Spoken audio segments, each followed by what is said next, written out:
l'année suivante, j'ai repris encore l'an passé le premier repas avec lui. Il m'a dit, c'est le plus beau livre qui m'a été donné de lire. Puis il l'ouvre. Il dit, au message 3, il est dit, Léon, j'ai une grande demande à te faire. Acceptes-tu d'être pour moi celui qui ne vit que pour moi, qui renonce à son bien-être, à son image, à sa réputation, surtout à ses pensées? Réponds-moi. Bien, dis-moi, j'ai compris quand j'ai lu ça que c'était à moi que le Seigneur posait la question. Et j'ai donné mon oui. Et je peux aujourd'hui te dire que toute personne, le Seigneur pose la question à toute personne qui va lire ce livre-là. Et la personne qui va donner son oui à cette question-là va être inondée de grâce et d'amour tout au cours de la lecture de ce livre-là. Mais la personne est libre. Elle n'est pas obligée de répondre. Et si elle ne répond pas, ça peut être un livre comme un autre, où il semble avoir de la répétition, ou ça peut même paraître incompréhensible. Alors, et en Lettonie, dans l'espace on m'a dit, après 2 ans, qu'il y avait 16 000, que j'avais 16 000 volumes en circulation dans ce monde-là. Imaginez. Imaginez, faites un petit calcul là, voir la différence. Voyez-vous, c'est que je constate qu'après 10 ans, ça fait 10 ans que ces volumes-là sont... Alors, en Amérique, en Europe, en Afrique, où il y a des livres en circulation qui sont déjà traduits dans différentes langues, en allemand, en italien, en anglais, en portugais, en espagnol, là, ils viennent d'être traduits en hongrois. Je constate que, d'après ce que je peux évaluer, environ 100 000 volumes en circulation. Ça veut dire où il y a des milliards, de population de milliards, et c'est vendu 10 000 volumes en moyenne par année. En Lettonie, un tout petit peuple de 2 300 000, ce qui veut dire c'est le tiers du Québec, dans lequel le quart, même pas le quart de ces gens-là sont catholiques, il s'est vendu 8 000 volumes par année, dans l'espace de 2 ans.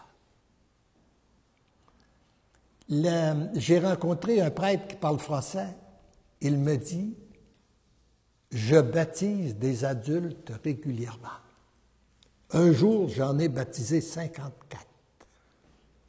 Mon problème comme curé, c'est que je ne sais pas où je vais loger mes paroissiens. Mon église est trop petite.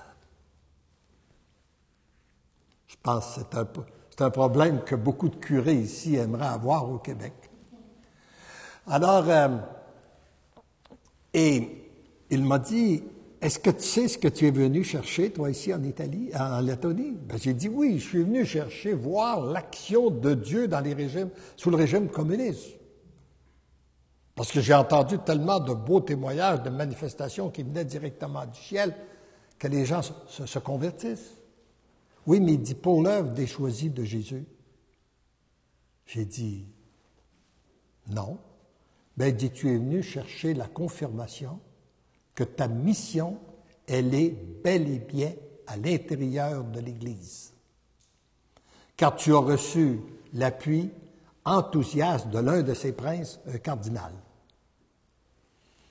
Et le recteur d'un grand sanctuaire marial en Allemagne me dit, te rends-tu compte de la grâce que tu as reçue dans ta mission, sans l'avoir demandé, sans avoir fait aucune démarche pour l'obtenir, tu as reçu une imprimature.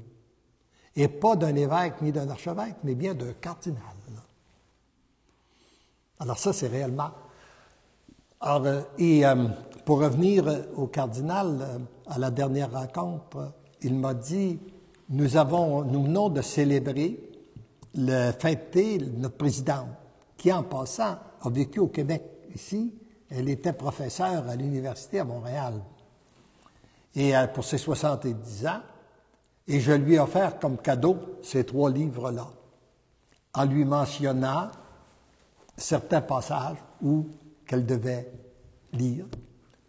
Et la particularité qu'il y avait aussi dans cette rencontre-là, c'est que la personne qui m'accompagnait comme traducteur pour qu'on puisse se parler, le cardinal et moi, était le fils de la présidente, qui avait offert ses services comme traducteur.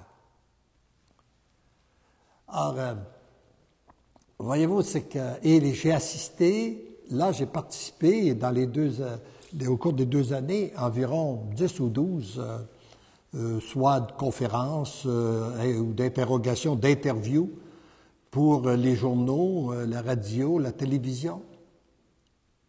Et jamais j'ai ressenti une question piège. Jamais j'ai ressenti quelqu'un qu'on voulait me ridiculiser. Et c'était pas dans les journaux catholiques, là. C'était réellement des journaux d'État. Où ce que j'ai ressenti de la part des journalistes, c'était ceci: aidez-nous à découvrir Dieu. Et la première année que je suis allé, alors que j'ai participé à une émission de radio qui se terminait à 10 heures le soir, je quittais le lendemain matin, la dame qui a fait l'interview, lorsqu'elle est arrêtée d'être sur les ondes, elle a éclaté en sanglots. Alors il y a réellement une soif de Dieu. Et j'ai dit au cardinal la dernière année, j'ai réellement l'impression que vous êtes la porte d'entrée pour la conversion de la Russie et de tous les pays qui faisaient partie de l'URSS.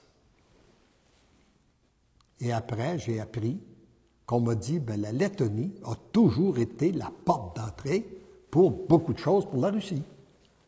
D'ailleurs, c'est un bel endroit sur le bord de la mer où, durant le temps du régime communiste, les chefs communistes utilisaient pour aller passer leurs vacances d'été. Vous savez, sous le régime communiste, tout le monde était égal, mais ceux qui travaillaient, les responsables d'État, avaient un privilège d'aller se reposer dans un bel endroit, et c'était en Lettonie qu'on le faisait sur le bord de la mer.